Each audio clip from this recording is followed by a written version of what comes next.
I did not feel any love for my daughter. I cried day in and day out. And there were these times that I was banging my head on the wall. I was not sure why I was doing what I was doing. I was crying for my husband that I'm being a botheration for him. I'm there, but I'm not being nice to anybody. I'm not being nice to myself. That was the phase I was in.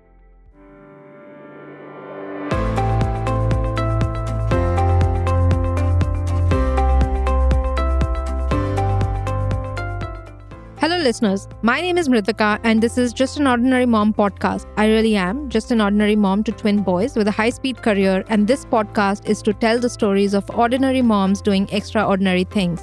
On our show today, we have Divya Kapoor, who is the creator and host of a podcast, Mommy Track Daddy Whispers, that she started 2.5 years ago as a passion project to share experiences of birthing and parenting with other fellow moms on the same journey. Prior to finding her calling as a lactation consultant and a birthing specialist, she spent over 8 years in the Indian IT industry as a quality analyst in an agile and scrum environment while being responsible for all aspects related to quality assurance on a project. In the podcast today, she covers the darker and the lonelier aspects of postpartum that are rarely spoken about. She talks about how little of this anxiety is understood by our partners, family, and friends around us, and how important it is for the mother to receive the right support at the right time to prevent her from slipping into depression. She also talks about the importance of allyship at workplaces and how a female manager gave her the hope to continue paying it forward, the kindness and empathy that she received from her during some of the lowest phases of her corporate career.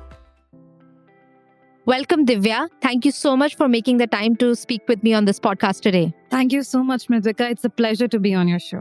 Divya, we all know that our childhood and our growing up years has a lot to do with our worldview and how our personalities shape up. I'd love to understand a little bit from you. What sort of childhood did you have? How were the seeds of being an independent woman sown right from when you were growing up?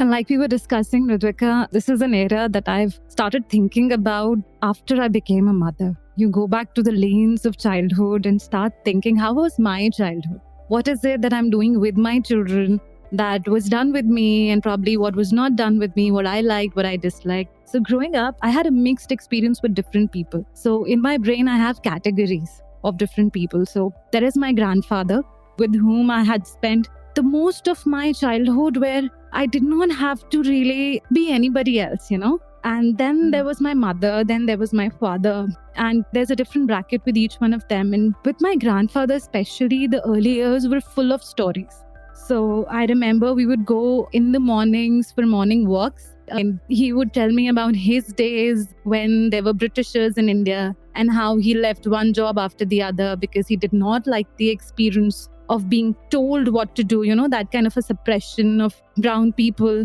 and all of that. So there is one story that I can think of right now is when he told me growing up, because my mother is very religious. So she was always get into the temple, go pray, and you're not doing this would happen. You're not doing that would happen. And my grandfather was absolutely opposite. So one day we were having a conversation about who God is. And he said, God is anybody for you. So he told me a story where once he was going on a train to some place, and at that point in time, probably he did not have a seat. I don't know, even if he made that story up, he was sitting on the roof of the train and it was cold. And then a guy gave him his quilt. And he said, for me, that person is God who helped me survive one more day. So I think those are the things that have shaped me. And my father, especially all my growing up years, he was like, when it comes to independence, I think my father was always of the view that you go out. So when I was young, he would send me out to bring bread from the shop. I'm from Lucknow, so I did my college in Delhi. So he was like, this is your first time going on a bus. So what I'm going to do is I'm going to be in Noida and I will, make you sit in the bus. And then I would get down the bus and you reach there and then tell me what was your experience like. So it was like he was always around, but he wanted me to do things on my own and learn from experiences. So I think it was pretty much good that way. The mix of people I had, stark different personalities. Amazing. And how about women in the household? Was your mom a homemaker? Yes. Yes, she's a homemaker. Got it. And what were some of the early women influences in your life? It could be relatives, it could be friends. How did you come to perceive the place of women in society? I think growing up, It was my sister, cousin. We lived in a joint family. I was most attached to. She took me to botanical gardens and she took me to libraries to read. My sister was really somebody who was very nice and supportive. And so she was one. And then my mother was very religious.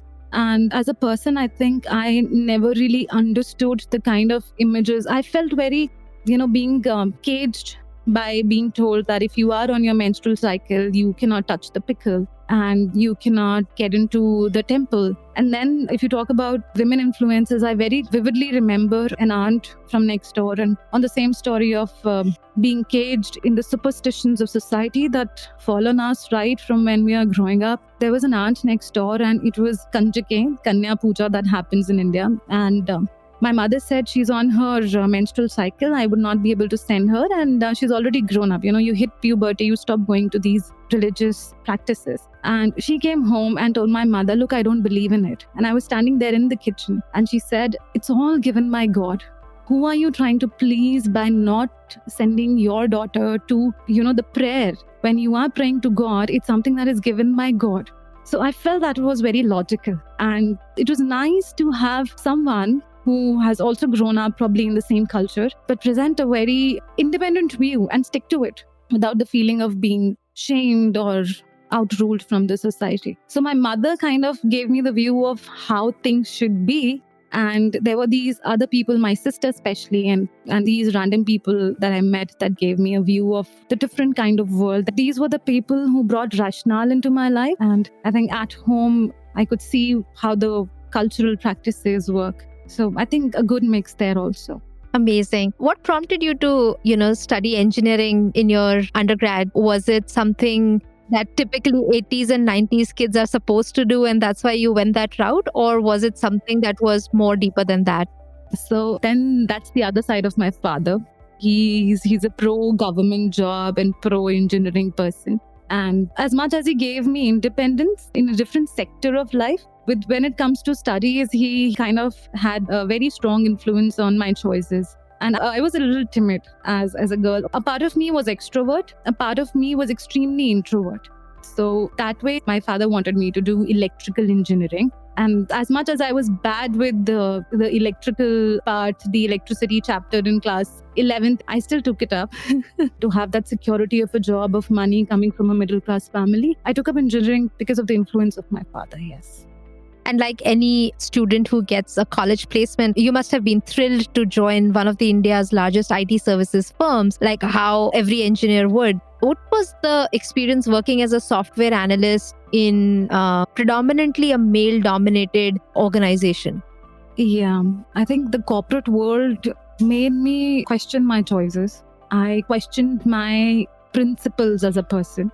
Being young, as a student, I was perfectionist in a way. Good grades in school, good grades in academics. So I thought I had a very good influence of my mentors. So when I joined corporate back in 2012, I thought that a mentor is there to guide you. So I think I was in a different reality altogether. So I expected that from my mentors in the corporate world. But the corporate world works in its own ways. And I could never feel that I fit in. So Divya, I want to take you back in the time when you came to know that you were expecting and you had to be work from home. And this was pre-COVID times when work from home was still an exception than a norm. And employers who gave work from home option to women thought that they were doing that as a favor. So Divya, at that time, when you were working from home, you worked all the way through your delivery, and were you working like, you would have worked in a work from office setup? Yeah, so I had placenta previa. So I had to work for approximately 3 months from home. And like you said, yes, it came to me as a favor, and I bought into that entire notion that if I've been given work from home, it is a favor to me. And so I deserve a lesser rating and probably not a raise right then, which was pending. I wanted to ask, how did work from home play out in your actual deliverables? Like you were working all the way through your delivery, right? Yeah. So in deliverables, it went really nice. So I was able to contribute very well. And I had those emails coming from people that this was done very well. And I had managers from different teams coming to me and telling me that this is the first time that we're seeing, because companies in India have been very, especially the corporate world, has been very hesitant in giving work from home. We don't trust our employees, do we? We don't trust our employees to deliver the best, and there is no framework around it. So I created a framework for myself. That this is the time that I log in. This is the time that I give you the updates. I give you all the updates in written so you know what I'm doing. At the end of each day, I gave all the updates of the things that I had done in written. And it was all over the emails on a daily basis, not even a weekly basis. All the things were on a daily basis being documented in the written form, so that I had a feeling that if my manager has given me work from home, I asked for it. And if he has to kind of justify it to his bosses, how will he do that? So I became a part of the entire process. And I think that's how one should go about anything if it is coming from a place of something new that is being done. So we created an entire framework around it, and I kind of worked towards it. And everything was fine the entire phase of the work from home. Yeah, and yet when you went back, after completing your maternity break, you were made to feel that A, favor was done to you, and B, that you should prove yourself more than what you had through that phase to deserve a promotion or to deserve an increase in compensation. Exactly. So I was told that, people here have worked for the entire year. And if you come and ask me to create a chart for you, there are people already in line. Things have changed dramatically. Settle in for some months and see how things have changed. There are new people who have joined in. There are people who have progressed far ahead from where you were. So I was given those glimpses that I have fallen far behind. And I kept saying, look, if I've fallen far behind, why don't you create a chart? Let's test the C's. And, at the end of the day, what really happens is you end up doing the work, right? So I took up 2 new projects, which were right from the scratch. I was the one delivering it end to end, doing the work of, pipelining the projects, pipelining the efforts, and doing everything from the level of where I should have been promoted. And even more. So I was working eventually when I was leaving. My new manager, when she came in and when she heard this story, the one thing that she was very confused about, why were the 2 projects I was working on, she was not given any handover of, because nobody knew anything about those 2 projects. Because I was the only one who was handling the projects end to end. She was quite surprised and she was like, now why are you leaving when you were doing so much work? You were already working for 3 people. And I have learned this one thing in life from the corporate experience. Everything gives you a learning. Ask for what you deserve and be confident. Do not think about how somebody is perceiving you. Think about how you should be perceived. And that is how you should go about in life. Even as an entrepreneur, it's very, very important. What advice would you give to young working women about standing up for themselves and asking for what they deserve? I think the corporate world, when you're coming to it, one of the things that as a 90s kid, I thought was a mentor-student relationship. It's very hard to find that. So if you find that, nothing like it. But always be aware, everybody that is coming to the job, they're coming to fill a purpose for themselves. They're here. It's a competitive world. You need to be a part of that competition and take it as a competition. We sometimes, the way we've been raised through the society, we think that we deserve less. We are supposed to do the entire household work and then at the end of the day, not crib sometimes, because if you crib, you're being difficult. That's what we have seen in our families. That's how we have seen the women being perceived. You've done the entire work the entire day. And when at the end of the day, you're tired and you end up shouting or you end up nagging, oh, you are nagging. That's the story that we have been sold in the movies. Woman who comes up speaking and talking and, asking for what she needs. And if she is in that mode, she's being difficult. And I think somewhere down the line, through these movies, through the entire setup, not probably just from your home, the entire setup that we are in, a lot of us have, I don't know if I should generalize or just speak for myself. I think for me, I had kind of imbibed that in me, that it's a mentor-student relationship. And if the mentor thinks I'm not doing good enough, I'm not doing good enough. But you have to be a good judge of yourself and look around and ask for what you think you deserve. Listen to that one noise at the back of your head and ask for it. we talk about women dropping out of workforce, and we talk about how dwindling the statistics are when it comes to women participation in the workforce. And a lot to do could be circumstantial, related to, the family situation, but a lot of it also, rests on the comforting and a supporting environment that you get at a workplace. So given that you were made to feel that you didn't deserve what you deserved, you did end up leaving that particular job. But then, like you had mentioned, the second boss that you got after that was a woman. And we've all at some point in our lives and careers benefited from women allies, whether they are bosses, colleagues, friends. Tell me, the second time around when you decide to go back to the corporate job, how did this female boss come across a little bit more empathetic than the first experience you had? So that's where sisterhood, that's where allyship comes into place. So we are not accustomed to trusting ourselves, trusting the work we do. And sometimes you need somebody who's been in the system for that far long to tell you that, Divya, nobody can deny you a promotion for the work you did in the last 3 years in the company just because you went into maternity. So she said, I'll write a case for you. Let's do it. Now, before her, when I left the company, even then, and when I was asking for a raise, when I was asking for a plan to be put into place, and I was ready to work for it, when I was made to feel that you've not done enough just because you went into maternity and you had that pregnancy. She, on the other hand, said, let's bring all the work that you've done on the table and let's create a case for you. So we sat down and we kind of came together, created that business case for me. She worked with the delivery head, explained to him that, look, you are overlooking the work that has already been done and you're just looking at one aspect of a person that she went on the maternity, and that probably 3 other people would come to you and say she had only worked for 6 months a year and she's being given a raise. You really have to fight through that. She was still your employee. Even if she was on 6 months leave, she was your employee. She's worked for all these years.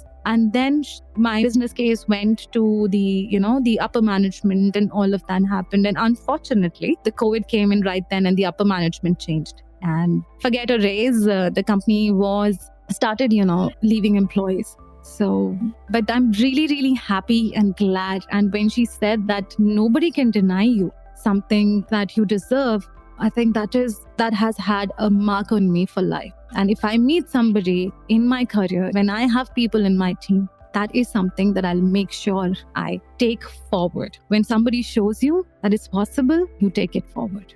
No, I'm very glad that your manager showed up for you and tried to support you in every which way she could. Divya, tell me a little bit about your journey to becoming a mother. You had a little bit of a hiccup with a situation in your pregnancy, and then eventually you were rushed into an emergency C-section. How did this time play out on your mind, your psyche, and describe for me what those times felt like for you? Yeah. So I'm really glad that you asked about the birth experience. When I say the birth experience, how I delivered, the delivery experience, that is what I mean when I say birth. So my pregnancy was fine. It was joyous. Yes, there was a hiccup. I was on bed rest. But all in all, I kind of knew that is a normal phenomena. The what I was facing is placenta previa and it autocorrects mostly. And my doctor made me feel really good about the fact that this would autocorrect. It's early on. There's nothing to feel bad about there. Everything is all right. My pregnancy was quite joyous. I felt a lot in control. And during birth, I went into labor spontaneously and everything seemed fine. I was pro-natural delivery and all of a sudden something happened and there was a need for an emergency cesarean. I was induced to rush up the pains. My pains were rushed up and I did not take that very well. And I had a lot of questions. I did not feel that it was an emergency. Through the circumstances, the nurses being there. And when I asked the nurse, when the anesthesiologist was late, about 40 minutes into the labor, 40 minutes after the emergency cesarean was announced, I asked the nurses, how is the fetal heart rate of my daughter now? And they were like, it's stable. And nobody was checking the heart rate. A part of me sank right there and then. And I did not have then the courage to ask the right questions. And it had a very strong impact on me after giving birth. So when I gave birth, I kind of replayed those events, kind of replayed the birth again and again and again, and always had this to discuss with everybody. I went back to my doctor and asked her, what did I do that things did not go the way I imagined? And I did not get the answers that helped pacify me. And what I went into was postpartum anxiety, extreme postpartum anxiety. I did not feel any love for my daughter. I cried day in and day out. And there were these times that I was banging my head on the wall. I was not sure why I was doing what I was doing. I was crying for my husband that I'm being a botheration for him. I'm there, but I'm not being nice to anybody. I'm not being nice to myself. That was the phase I was in. And then my sister helped me realize that what you're going through is not normal. She would call me up every second day and ask me how I'm feeling, where am I in my journey, what are my triggers. And she kind of helped me sail through the entire situation when I was at my worst. My husband, to be very honest, was extremely impacted, but he was standing like a pillar, just watching me go through all of this and hugging me through the night, just being there and telling me that you're fine, we will go through it together.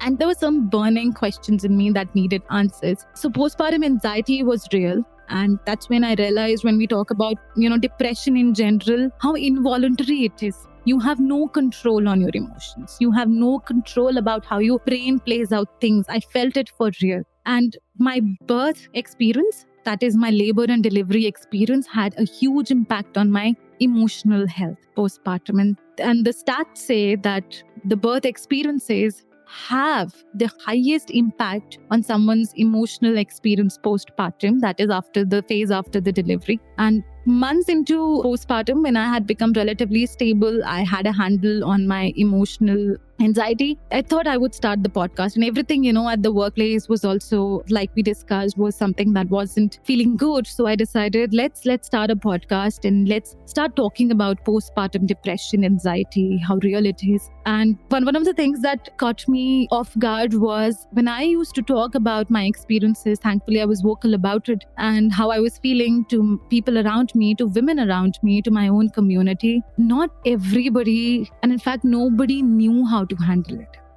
Yeah, I mean, I would say like the decision to become a mother, to living through pregnancy and the first few years of being a mother, right? Like there are a range of emotions that every woman goes through. It shows up in form of fear, to anxiety, to self-doubt, to happiness, to excitement. And then there's a dark side, which women rarely talk about. Our mothers, our sisters, our friends would never openly talk about it or even make us aware of it, when they come to know that we've conceived. And that's what is the lack of awareness with postpartum depression and anxiety. And I'm so glad that you were so vocal about it back then, and that helped you come out of it in a more positive way. But how did you educate people around you who were supporting you through this process, whether it was the in-laws, your parents, your husband? Because like us, I'm sure they never were aware of it either. So how did you go about educating them while you were educating yourself? I think I did not really educate my family. I did try and speak, I did speak with my husband all this while, and he understood my situation. And he was there supporting me. But when it comes to the elders in the family, I could not explain to them what I was going through. And here's why I think that I also did not try directly. So their experiences have been very different. They've come from a line of experience that their own experiences, as a children, as growing up, their own experiences were not heard. Their emotions were not heard. So part of them has already learned not to cater to anybody's emotions. I did speak with them. It wasn't met with the kind of empathy that I thought it should. And I thought it's not helping anybody by me creating a friction by discussing all these things with them when they are not in the receiving mode. So somebody has to be really in the receiving mode for you to be able to make that impact. So how I have navigated it is that first, I am bringing out these information through the podcast so that others are able to really, those who are in the receiving mode, those who are in that phase, those who are expecting, actually get to hear the stories that are real, that may resonate with them. And if, postpartum anxiety can go on for years and years. And it's also important because as much as postpartum blues, the normal crying and feeling sad, though those symptoms are there, but they need to be differentiated between extreme extreme postpartum anxiety and depression. So it's very important to seek help. It's very important for the family members to really, especially the partners, to see what your partner is going through. If there are signs, reach out to support groups, Yeah. to mothering groups too. Yeah. I also want you to, clarify to the listeners that if treated at the right time with the right kind of support, it is very much possible for mothers to come out of postpartum anxiety and depression and everything that follows, so that people who are experiencing it now or have fears around it, know how to go about finding help. Yes, it's very much possible. And, a part of you, I was talking to Sangeeta Parthasarthi. She is a somatic healer, therapist. She helps women come out of these situations. She was a doula, a birth worker, and she saw birth trauma so much. And I just recorded an episode with her, and she was telling me that, when it comes to these experiences, your body stores these experiences in the form of energy that was not released. So it's like a thread that got entangled. If you do not, open up the thread, if you do not really solve that riddle, it's very difficult to come out of it. So it's important to solve that riddle. And it's now the times that we are living in, empathy has really started finding its way, and we are more rational and the emotions are being heard. So there are grooves that can help you in time go through those situations. And as a human being, where did your trauma lie? And that energy can be redirected so that it does not store in the body, so that it does not come out in involuntary reactions,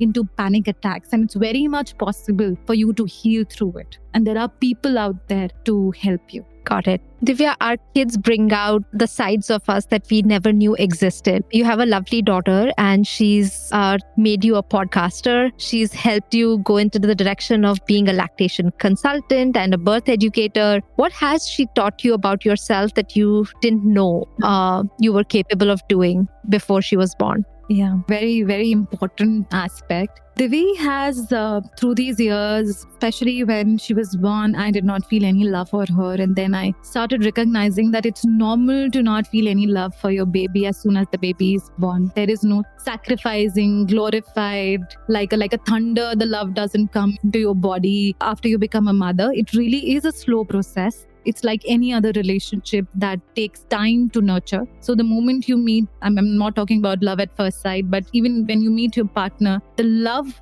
takes time to grow as you grow together as two human beings. And that's the same with children. So with Divi, the early times were really, really difficult. I hope she doesn't remember a lot of it. The kind of experiences and involuntary reactions that I had with her must have been really impactful. And over these years, I learned as a mother that our energy is what these little souls catch up on. And Divi has, through, they send you those signals, they send you those, sometimes they would ask you certain questions, sometimes they'll catch you off guard, and sometimes they will really trigger those deep wounds in you, a part of you that needed healing. So I find raising human beings who are whole human beings a very spiritual experience. So my birth experience was very transformative. And be with Divi, handling a baby, those tantrums, realizing that patience, I thought I had immense patience.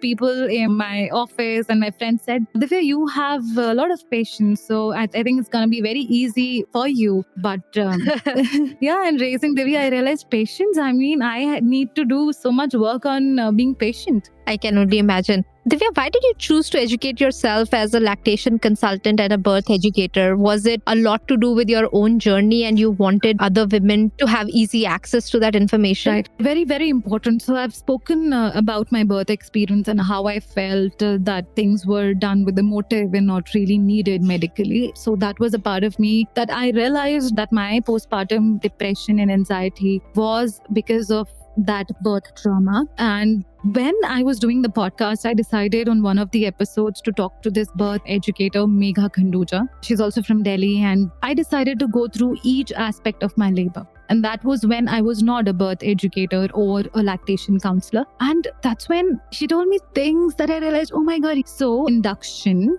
which may, if not medically needed, can actually lead to a cesarean, and there are statistics. There is evidence to support it. So I realized that there is so much information out there, so many things that I could have known before I gave birth. So I did read about birth classes, but I thought they aren't there as much as there is birth photography that is out there.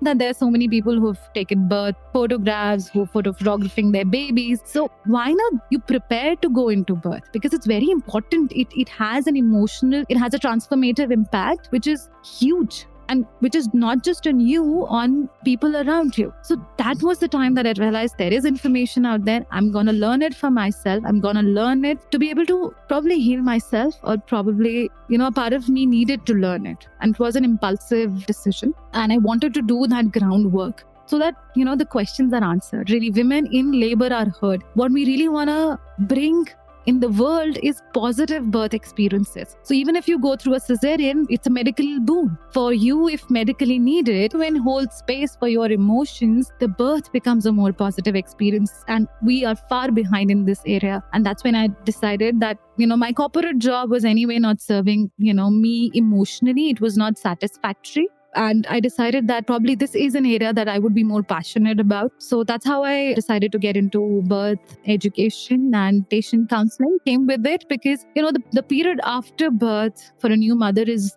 really, it's like a roller coaster ride. There are tons of emotions. There are different things. The family dynamics changes, and wow, we are not talking about it. Your relationship with your husband will change. It will change with your mother-in-law. It will change with your mother, because now there's a baby in the angle, and everybody finds at stake in the baby also, right? It becomes a family thing. So yeah, that's how I decided to get into it and help parents prepare for this emotional journey and prepare for reading these signs and be there emotionally for these changes. Yeah. Divya, thank you so much for being so honest, transparent, and vulnerable about your experiences. Before I let you go, I do want to ask you, what is that one piece of advice that you would give to another woman who wants to have a career and feels that she's being a successful mother if she chooses to be one?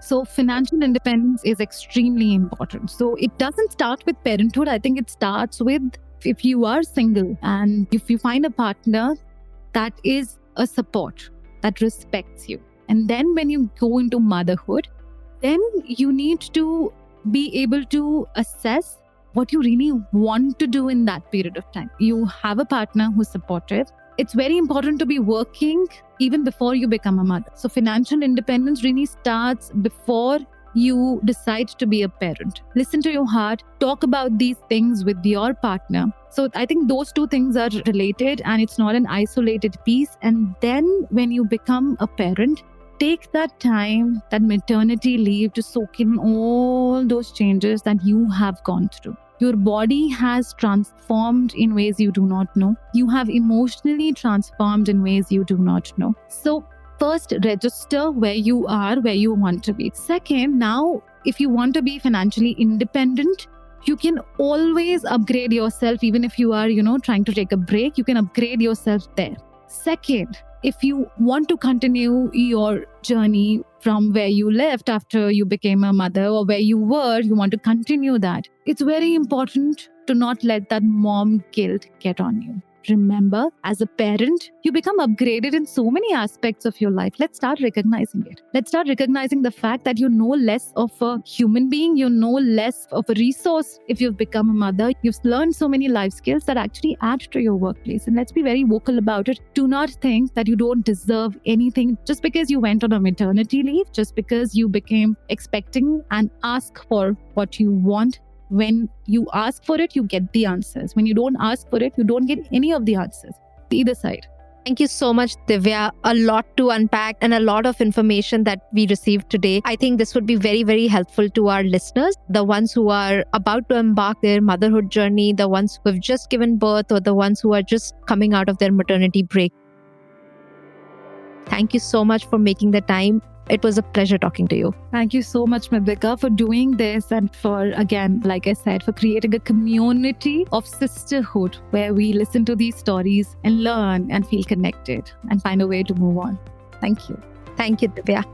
And that was the episode of Just an Ordinary Mom podcast. If you are an ordinary mom or know someone who could benefit from listening to this podcast, do share it with them. This podcast was recorded at Manic Pod Studios in Chembur, Mumbai. Our sound engineer is Shrey Tiwari and our producer is Vedant Nayak. Thank you for listening.